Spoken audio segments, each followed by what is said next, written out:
We are on the hotline with none other than Ronnie McDowell, who has a big show with Billy Joe Royal at the Shoals Theatre this coming New Year's Eve. Ronnie, good morning. Good morning, live and in color up here in Hendersonville, Tennessee. All right. Is the weather treating you good up there, I trust? Yeah, it's been okay. As a matter of fact, we had a lot of blue sky for Christmas, and so it was nice. Well, it could have been a lot worse. Okay, before we talk a little bit about the upcoming show, New Year's Eve, which is going to be a spectacular show, going to rewind. Let's start at some of the beginning. Actually, the very beginning for me, and the first time I ever heard the name Ronnie McDowell was on this little record, and I think the label was, I don't remember the name of the label, but it was a red label, and it was The King Is Gone, because being a big Elvis fan, I mean, that tribute just hit the nail on the head for a lot of people. The King Is Gone. What a great record, and what a great way to surface in the music industry. Well, thank you, David. That was on the Scorpion label. And you're exactly right. You have a good memory. It was a little red label. I never will forget that. That was like I was working in Bowling Green, Kentucky 1 week. The next week I was on, 2 weeks later, I was on American Bandstand. It happened that fast. Yeah. That's crazy, isn't it? I mean, typical stardom story. You're eating mac and cheese and hot dogs one night, and literally 2 nights later, you're on one of America's biggest stages.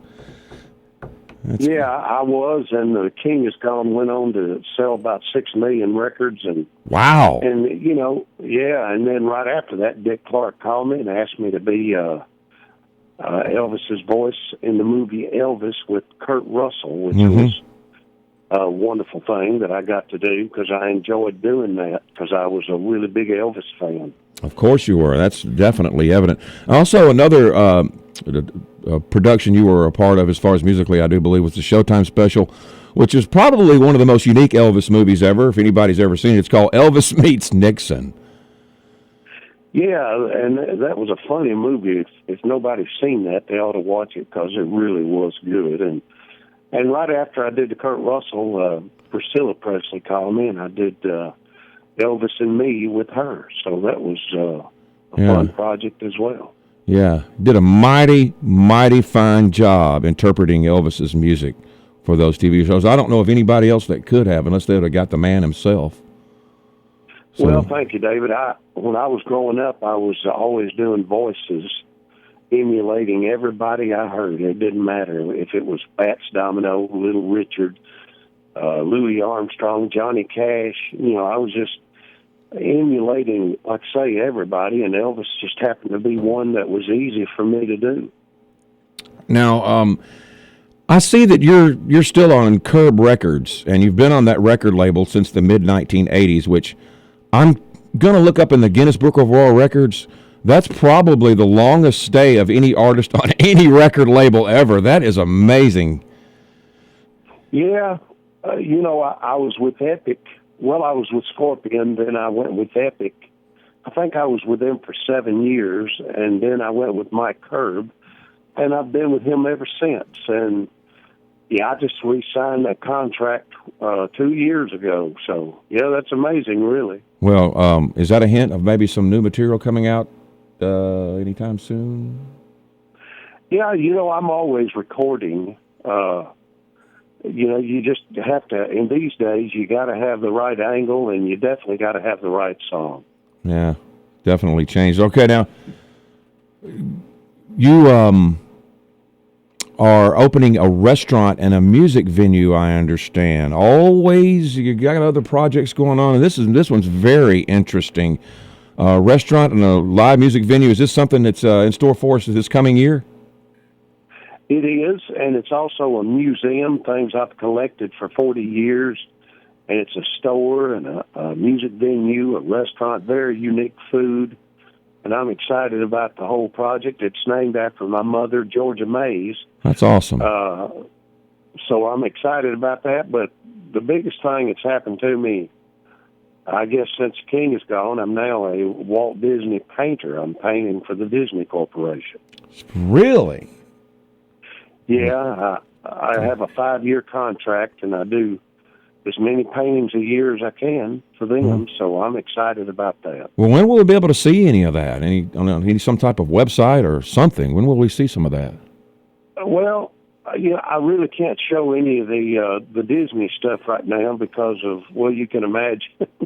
But it won't be too long in the future. I've already finished 7, believe it or not, and 4 of them have went to Disney already, and I'm on the 3rd one as we speak.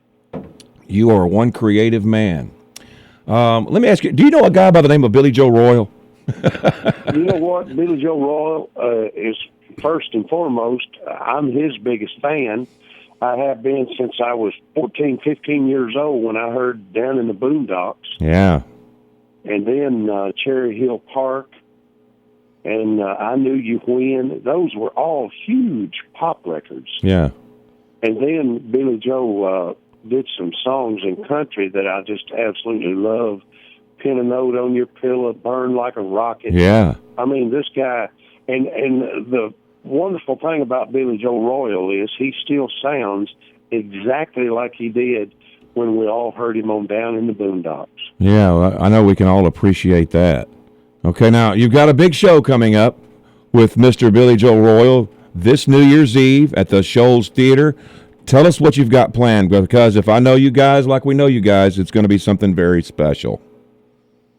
Yeah, of course, we're going to be doing, older women and some of the records we've had and some new things that we're doing. And I understand Billy Joe Royal is doing, of course, his hits, but he's also going to be performing some new songs that he has recorded as of recent, and some surprises. But the main thing is just having a lot of fun for New Year's Eve. I think so, and I think so. I think that between you two guys, I know we're all going to enjoy the fact that you're not just going to be standing there singing your songs. You're going to make it interesting.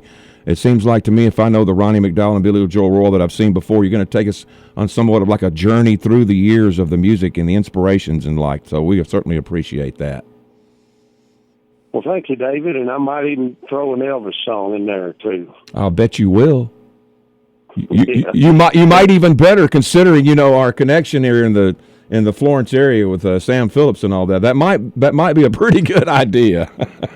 Yeah, I tell you what, Sam and we became real close, for years, and he was just one of my best friends ever. He would do things for me that he just wouldn't do for anybody else. I did a video of Tootsie's on Broadway, and he came and sat on the stool for 3 hours. And wow! And his son told me, he said, Ronnie, he wouldn't do that for nobody but you. So wow. I wouldn't take anything for that video. Awesome. Well, Ronnie McDowell, we were already looking forward to this show, and I think we're looking forward to it even more, and we're looking forward to seeing you at the Shoals Theatre with Billy Joe Royal New Year's Eve night for a spectacular show, and we certainly appreciate you taking time to chat with us this morning. Thank you, David. I appreciate it, and can't wait to see my friends.